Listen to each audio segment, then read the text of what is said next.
Olá, boa tarde para vocês. Eu sou Elaine Santos, eu sou professora de Sociologia e hoje a gente vai debater classe, raça e gênero. E por que que a gente vai falar sobre esse tema, né, nessa aula de hoje? Porque a gente quer tentar compreender a sociedade brasileira, né, é um dos aspectos da sociologia. Também é possível, né, por meio desse debate, nós vamos fazer hoje, pensar a nossa identidade, pensar sobre a nossa identidade, e dentro dessa sociedade brasileira, né, que é marcada pela desigualdade, a gente vai entender quais são os marcadores, né, que fazem os marcadores sociais dessas diferenças entre nós. Mas a gente vai fazer isso de uma forma combinada. Então, eu faço aqui uma abordagem interseccional, que eu vou explicar mais à frente.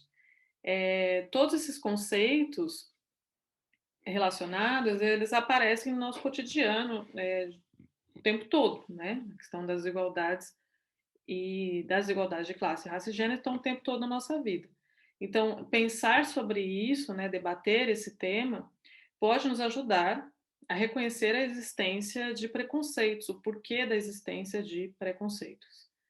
Então, o objetivo maior dessa aula é entender as assimetrias no mundo social, né, entre pobres e ricos, brancos e negros, negros e indígenas e a infinidade de categorias raciais que nós temos.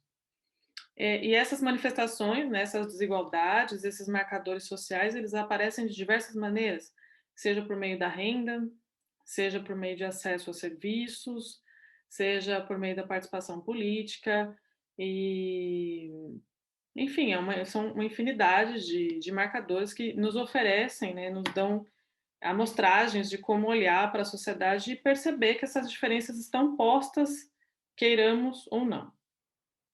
É importante também lembrar que esse debate é um debate feito internacionalmente, né? Não é só no Brasil.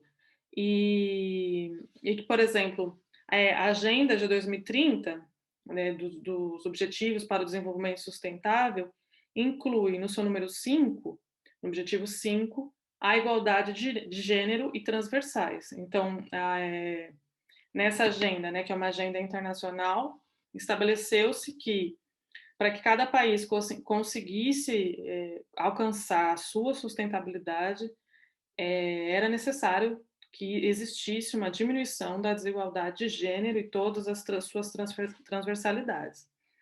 Nessa aula, eu usei com vocês 3 textos de apoio, que eu já disponibilizei. O capítulo 7 são eles, né? O capítulo 7 e 8 do livro da Angela Davis, está aqui do meu lado, para comprovar. É, O mito da democracia racial, da página 19 até a página 25, e aí no livro da Lélia Gonzalez, e o livro da Marta Hett, que fala sobre as trajetórias da desigualdade, como o Brasil mudou nos últimos 50 anos. Esse eu não tenho aqui, mas eu tenho online, né, em e-book. Eu espero que vocês possam ter lido para esse debate ficar ainda mais frutífero. Então, quando a gente fala de desigualdades, né, iniciando pelas desigualdades de gênero, então, em todas as sociedades existem diferenças, né? E aqui cabe lembrar que quando a gente está falando de gênero, a gente está pensando, né, no debate de gênero, que gênero é uma construção social. Então, a gente não vai se aprofundar nisso aqui, mas quando eu falo gênero, nessa construção social, é a forma como a pessoa se enxerga, seja um gênero masculino ou feminino, ou uma combinação deles, ou um gênero neutro, que a gente não vai debater aqui, a gente está debatendo o gênero dentro de uma construção social. Em todas as sociedades, então, existem essas diferenças, né? Entre aquilo que é esperado, aquilo que é permitido, ou aquilo que é valorizado em cada pessoa, seja ela mulher, homem, ou em outros gêneros, né? Existe, né, internacionalmente também, um conjunto mínimo de indicadores de gênero. Então, esse conjunto mínimo de indicadores de gênero, ele foi estabelecido pela Comissão de Estatística da ONU em 2013, e ele tem o seguinte objetivo, que é compilar dados, né, levantamento de dados, compilação de dados, e tudo isso feito também com base na sociologia, né, uma base sociológica, para que cada país demonstre o que tem sido feito e qual é a situação do seu país em relação às 5 dimensões que eu já vou explicar mais à frente. Então, para que serve isso, né? Para além da gente ter um guia e poder relacionar com um país com outro, poder fazer dados comparativos, a gente consegue ter uma dimensão de como o nosso país está, no caso do Brasil, né? E do que a gente pode avançar politicamente, em termos de políticas públicas, o que pode ser feito. Isso independe do governo, né? Independe do governo que esteja no comando. Todos os países fazem, e quando não fazem, a ONU costuma pressionar e fiscalizar, entre aspas. Há países em que o debate é mais aprofundado que outros, por exemplo, países em que a legalização do aborto já existe, então existe já esses dados compilados, ou países em que isso nem está sendo debatido, como está sendo debatido pelo Estado, né? Mas está sendo debatido pelos movimentos sociais, mas ainda não existem dados compilados, mas assim, eles fazem parte do guia como indicativo, não é ainda algo consolidado como política, né? Então, esse guia, ele serve como uma forma da gente entender como as desigualdades de gênero existem em cada país, né? E que gravidade elas têm, né? Ou que impacto elas têm. E toda essa desigualdade que aparece nesses dados, ela vai nos ajudar a entender os impactos específicos, né, na vida dos homens, das mulheres, em todas as fases da vida, e que podem determinar acessos, né, diferenças em relação à saúde, diferenças em relação à educação, ao trabalho, à vida familiar e ao bem-estar de uma forma geral, né, como que em cada país isso está sendo colocado. Então, esse guia, que é um conjunto mínimo de indicadores de gênero, ele nos apresenta 5 dimensões, que são elas, né? Estruturas econômicas. Então, aí, participação em atividades produtivas, acesso a recursos, saúde e serviços relacionados à saúde, vida pública e tomada de decisão, e direitos humanos de mulheres e meninas, né? Englobando todos os indivíduos de uma sociedade. Então, esses indicadores, que é um mínimo, né? Um conjunto mínimo de indicadores, nos oferece a possibilidade de ver quais são as condições aproximadas ou até reais, em alguns casos, né? Depender de como os dados são mostrados ou são trabalhados, de cada país, né? Como que isso está sendo debatido e aprofundado. No caso dessas 5 dimensões, eu aqui peguei o dado, no caso do Brasil, uma fonte do IBGE, então alguns dados são de 2016, outros de 2013, 2017. Então, por exemplo, quando a gente olha aqui, né, das 5 dimensões que esse levantamento, o guia tem que mostrar. Então, quando a gente olha as estruturas econômicas, a gente vê aqui a informação: tempo dedicado aos cuidados de pessoas ou afazeres domésticos em horas semanais. Então, a gente já percebe que, né, no total, entre homens e mulheres, 10,5% do tempo gasto, né, dos homens é menor do que das mulheres, né, 18,1%. Então, as mulheres gastam mais tempo em cuidados de pessoas, né, pessoas, tio, mãe, vó, do que os homens. E aí, quando a gente subdivide aqui entre mulheres, né, e homens brancos, então 10,4 para homens brancos e 17,7 para mulheres brancas.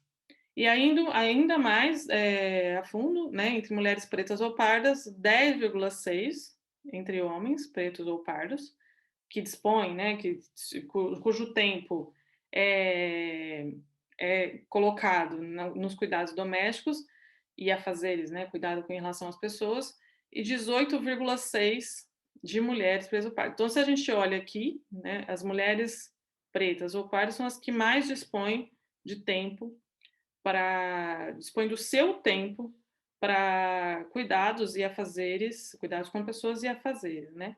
Eu não vou olhar a tabela toda, porque assim, a gente tem pouco tempo aqui, mas eu vou pedir para que vocês, no momento que vocês estiverem disponível, analisem a tabela com mais cuidado e vejam o que pode ser visto na vida de vocês, o que repercute de alguma maneira na vida de vocês, assim, seja na vida familiar ou no trabalho, ou a vida familiar e trabalho, o que pode ser, nessa tabela, o que tem alguma representatividade na vida de vocês. E aqui, por exemplo, o que eu achei interessante, né? vida pública e tomada de decisão. Então, a gente olha a representação política, em 2017, 10,5% dos assentos da Câmara dos Deputados são ocupados por mulheres, então é bem pouco, né? De todos os deputados que existem, somente 10,5% são mulheres. E em cargos de gerência ou chefia, né? Aí o dado é de 2016, 62,4% são ocupados por homens e 37,8% são ocupados por mulheres. Aí aqui a gente não tem a diferenciação entre homens negros e pardos e mulheres negras e pardas, mas a gente já imagina, né, pelos outros dados, como que isso ainda é mais agravante. Se uma minoria é mulher, ainda uma minoria maior são mulheres negras e pardas.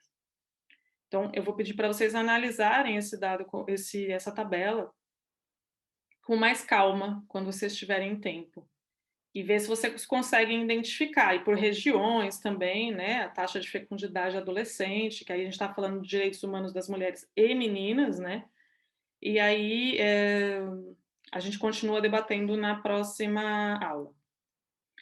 E aí, voltando ao assunto das desigualdades, são desigualdades de gênero, desigualdades classe. Quando a gente fala de classe, classe é um conceito, né? E aí a gente está falando, se até agora a gente falou também de dados, né, e falou de uma forma menos teórica, talvez, no caso de classe, a gente precisa do debate teórico também, porque classe é um conceito basilar. Então, a gente vai pensar de classe como trabalhadores versus burguesia. Então, uma sociedade que é dividida, né? Que isso se revela na desigualdade, mas só que existe uma divisão entre aqueles que dominam, né, e aqueles que são dominados. Classe é um conceito, no geral, tratado por autores marxistas, né? O próprio Marx trabalhou o conceito de classe, mas ele não aprofundou. Ele cita a classe, ele menciona, mas ele não fez um debate profundo sobre classe. Mas os autores marxistas, que aí já usaram as teorias do Marx para continuar o debate, esses autores fizeram um debate mais aprofundado acerca da questão da classe. Né? O que é classe? E um deles, que é um autor que eu gosto bastante, mas aí a gente tem uma infinidade de teorias que tratam da estratificação social, da forma como o indivíduo se insere na sociedade a partir de determinadas estruturas que já estão postas. Então, tem o Bourdieu, tem o Eric Olin Wright, por exemplo, que é um autor que eu gosto bastante. Por quê? Porque ele vai mostrar a classe numa combinação de dois elementos. Quais são eles, né? As forças produtivas, como é que a sociedade está sendo produzida, socialmente produzida, e as relações sociais dentro dessa sociedade. Então, eu vou dar um exemplo. A mulher hoje, uma mulher hoje, não é a mesma mulher da década de 30, embora as duas, né, tenham vivenciado, vivenciam, uma já vivenciou, né? O capitalismo, são mulheres diferentes porque o modo operandi, né, o modus operandi do capitalismo alterou. Então, essas mulheres também alteraram, esses homens também, toda a composição em relações sociais também alteraram. Então, o Eric Olin Wright, ele vai trabalhar com esses conceitos, né, a classe a partir dessa compreensão, que não é só aquela compreensão de acessos, né, de classe, eu pertenço a uma classe desfavorecida, mas o que é essa classe em termos estruturais. Então, é assim que ele vai pensar. Então, ele vai mostrar que essas relações produtivas, né, a forma como a gente se relaciona socialmente dentro dessa relação, constitui a matriz econômica do mundo todo e a forma de produção, né, a forma de produzir a vida. Inclusive, todos os aspectos da vida são produzidos desta forma. Então, ele coloca dois conceitos aí que são importantes, né? Que são as instâncias jurídico-políticas, que vão compor essa estrutura de poder, e a gente está falando de Estado e direito, e a instância ideológica, que são as ideias, as imagens e as representações sociais, né? Como que essa ideologia é tratada socialmente, né? Mas aí, aqui, tratando de um texto do Agostinho Cueva, né, que foi traduzido pelo Oberjack e Tomasi, em que eles falam como que são as classes sociais, né, dentro dessa ideia do marxismo, do Marx, eles assinalam que mesmo entre as chamadas minorias, né, quando a gente tem conflitos intraclasse, porque essa classe, né, que a gente fala, classe de explorados, ela não é um bloco monolítico, Então, a gente fala classe, mas essa classe tem cor, essa classe tem gênero, né? Essa classe tem raça. Isso pode parecer óbvio, que a gente está falando de Brasil, então isso é notório, você não precisa falar que essa classe tem cor, tem cor. Óbvio que tem cor. A gente observa quem são os trabalhadores, quem está trabalhando, não é? E só que isso é importante assinalar porque na sociologia brasileira, muito influenciada por teorias europeias, esses debates sobre racismo, né, e os debates sobre gênero, eles são bastante recentes, então é importante que a gente assinale isso como importante.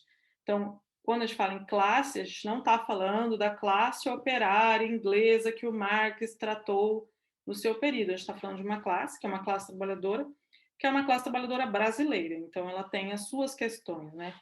Então, nesse texto do Agustín Cueva, que foi traduzido, ele assinala que a estrutura das classes, né, a forma de ser de uma classe, ela não é homogênea, né, ela não é um bloco fechado, então ela apresenta uma série de subdivisões, e essas subdivisões podem gerar uma série de outras contradições. Então, vou dar vários exemplos. Pessoas que nascem na periferia do ABC têm determinados acessos e determinadas relações que uma pessoa que nasce na periferia de Manaus não tem. Então, em algum momento, essas experiências são compartilhadas, em algum momento elas se encontram, mas elas também possuem diferenças que precisam ser assinaladas, não como hierarquização, mas como diferenças. E aí, tratando das desigualdades, a gente entra nas desigualdades raciais. Então, quando a gente fala de raça, a gente está dizendo que raça é uma construção política e social, né? Mas dentro e aí eu estou usando o Stuart Hall, que ele fala que é a categoria discursiva em torno do qual se organiza todo o sistema, né? Quando a gente fala de racismo, a gente está falando de uma organização social em que o racismo é usado para a exploração também e para a exclusão. Então, como prática discursiva, muitas vezes, né, e aí o Stuart Hall vai dizer, muitas vezes se usa até de subterfúgios genéticos e biológicos para fazer valer essa diferença como inferiorização. Então, eu vou dizer, os negros são assim porque eles nasceram assim, são geneticamente ruins, são preguiçosos ou são inferiores. Então, isso seria uma biologização de algo que é social. Então, ele vai dizer que o racismo, por fazer parte dessa estrutura de poder, ele justifica-se, né, ou tenta se justificar a partir da biologia ou de questões genéticas. Já o Nogueira, ele chama a questão para a construção de um imaginário social, que foi aquilo que eu falei, da ideologia, né? No caso do Brasil, sobre os papéis de cada pessoa, né? Como que no caso das mulheres negras e pobres, elas são sempre vinculadas dentro de uma sociedade racista ou condicionadas à posição de servidão. Isso pode ser demonstrado de mil formas, mas, por exemplo, isso é o que demonstra algum espanto quando a gente observa que existe uma médica que é negra, né? Ou uma presidenta que é negra, porque nós não estamos acostumados, né? No nosso imaginário social, as mulheres negras, no caso das mulheres negras, ou as mulheres indígenas, elas não existem para ocupar determinados espaços, né? Elas foram condicionadas àquela condição, que tem muito a ver com colonialismo também. Então, o Nogueira chama atenção para a construção desse imaginário, como a construção desse imaginário vai reforçar o racismo, né? E reforça a desigualdade em consequência. Então, ele vai dizer também que essas múltiplas violências, né, que têm relação com o colonialismo e a forma como historicamente a nossa sociedade se desenvolveu, ele sintetiza a violência de uma forma brutal, né, e até visceral às vezes, né. Então, raça, embora em alguns debates pareça algo supérfluo, no caso da sociedade brasileira é central, até porque os negros são maioria, né, negros e pardos são maioria no Brasil. Então, qualquer coisa que se debata, né, onde não tenha uma vinculação com um debate racial, a gente está anulando uma parte da sociedade, uma parte grande, a maioria dela, né? Então, isso é uma coisa que precisa estar presente, é uma desigualdade que aparece e precisa estar presente nos nossos debates. E aí, quando a gente fala de classe, raça e gênero, A gente então está falando, são três temas complexos, né, mas que eles não podem ser tratados de forma isolada. Então a gente tem que trabalhar os três temas em conjunto. Então são três eixos que estruturam e constituem a nossa sociedade, né? E aí falando da sociedade brasileira com uma força ainda maior, uma vez que nós somos maioria, né? Então, e também não podem ser vistos de forma parcial, né? Por exemplo, agora eu só vou analisar a partir de classe. Agora eu só vou analisar a partir de raça ou agora só a partir de gênero. Não dá, porque nós não somos seres cindidos. Por exemplo, eu, se fosse avaliar só por... agora eu sou uma mulher. Então, agora eu estou falando só como mulher. Agora eu estou falando só como mulher negra. Agora eu estou falando só como mulher trabalhadora. Não dá, eu sou essa mesma pessoa em todos os momentos. Então, eu falo sempre, na minha Constituição, e todos nós falamos dessa maneira, né? Então, nós não somos seres que subdivididos, né? A gente fala numa integralidade, na totalidade. Aí eu destaquei duas autoras, que eu já mostrei e mandei o texto para vocês, Angela Davis e a Lélia Gonzalez. Por que eu trouxe a Lélia Gonzalez? Porque as duas tratam desse tema de uma forma muito pioneira. A Lélia Gonzalez, a meu ver, ainda mais, porque ela trata de um Brasil racista e de um Brasil muito próximo da América Latina, que não é muito comum, né? Quando a gente fala de racismo, tendemos, né, a olhar para a Europa ou para os Estados Unidos. A gente olha pouco para os nossos vizinhos latino-americanos, e a Lélia Gonzalez fez esse esforço, então eu acho primoroso. E a Angela Davis, que traz o debate do racismo nos Estados Unidos, que pode nos ajudar a compreender como essa estrutura se consolidou lá também, não é? E aqui eu destaquei também as duas por questões interessantes. Então, assim, uma questão dentro do feminismo que vai ser debatida, enquanto as mulheres brancas estavam lutando por direito ao voto, direito ao sufrágio universal, as mulheres, a Angela Davis fala bastante isso, assim, as mulheres negras estavam lutando para não serem mais escravas. Então é preciso olhar essa composição, né? As pessoas elas não estão integradas socialmente em lutas que são iguais, né? Porque as condições sociais mudam. Embora em algum momento, como eu disse, essa classe ela se encontra, né? Ela tem suas experiências compartilhadas, mas isso não é o tempo todo, porque o racismo é presente. Então precisa ser não só o racismo, mas também a questão de gênero. Então é preciso olhar o todo. Então, para olhar o todo, a gente tem que tratar o tema de forma interseccional, né? Então, classe, raça e gênero. No cotidiano, e aí uma autora brasileira também, bastante pioneira no debate, ela fala a Helena Irata, ela fala que no cotidiano, raça e etnia e gênero, né, eles se mesclam com a questão de classe. São relações transversais, são opressões, mas as opressões e os sofrimentos são distintos, mas também são complexos. Mas uma coisa que ela pontua bem e que é verdade, que são sofrimentos que não podem ser hierarquizados, não é? Por quê? Porque não existe uma hierarquia entre quem sofre mais, quem sofre menos. O sofrimento é algo individual. As experiências se compartilham, né? As desigualdades existem, mas a forma como a gente as sente ela não pode ser hierarquizada, né? Quem sofreu mais, quem sofreu menos. Isso não existe. Sendo uma experiência individual, não está no campo da sociologia também, está no campo da psicologia, né? E aí a gente não vai tratar aqui.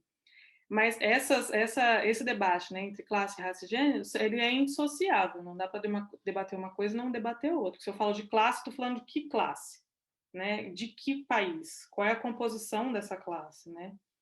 Quais são as desigualdades que ela passa ou que ela enfrenta.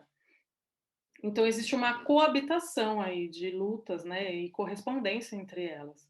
Eu, por exemplo, como eu disse, não poderia lutar só sendo mulher, ou só sendo trabalhadora, ou só sendo mulher negra. Eu sou tudo, é um complexo de complexo, né, uma unidade. Então, para o Cairés, essa imagem social, né, que a gente sempre fala da questão teórica e como isso aparece ideologicamente. No caso da mulher negra, ela está sempre associada ao contexto de inferioridade e negatividade. Então, isso se ancora em práticas racistas, né, sexistas também, marginalizadoras, sobre a ideia de democracia racial, que não existiu, vão se naturalizando, né? E essa subordinação se mantém. E isso acaba reproduzindo, né, o efeito perverso da dupla discriminação. Então, você é discriminado por ser mulher, também é discriminado por ser mulher negra, né? E também é discriminado por estar numa classe que te impede de ter determinados acessos. Então, são múltiplas dimensões, né? Então, a interseccionalidade, aí novamente a IRATA, né, classe, raça e gênero, ela é uma proposta de levar em conta, isso é bem importante, assim, destaca isso.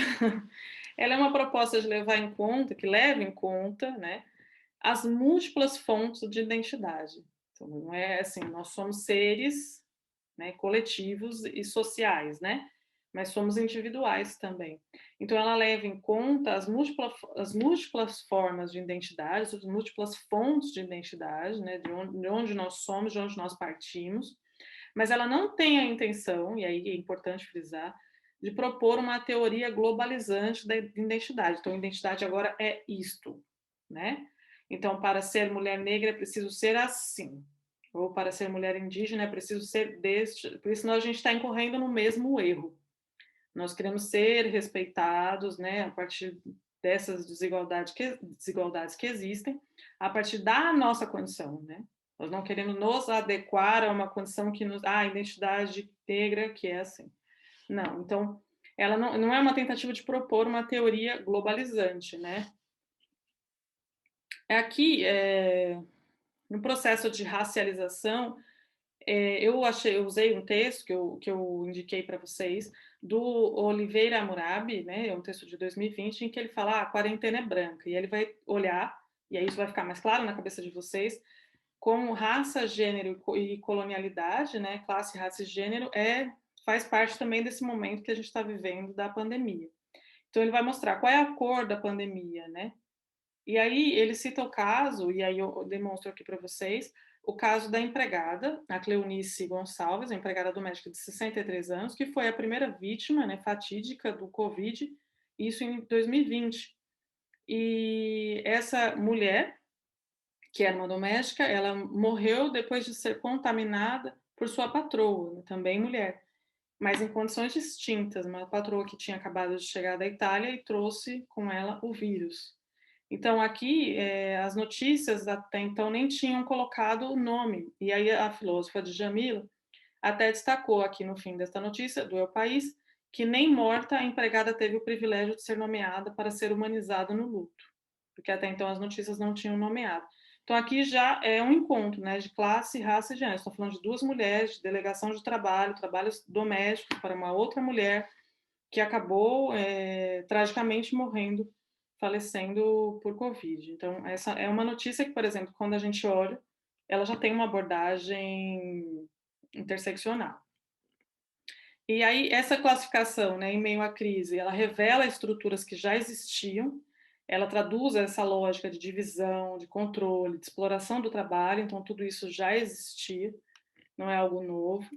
E aí, assim, por fim, já para ir finalizando, eu acredito que tudo isso que a gente debateu aqui, né, nos ajuda a pensar de maneira interseccional a própria realidade, né, e possibilita que a gente evite uma aceitação acrítica, né, de um aglomerado de valores que nos chega. Então, todo mundo é o tempo todo impactado por esses valores que fazem parte das estruturas de poder.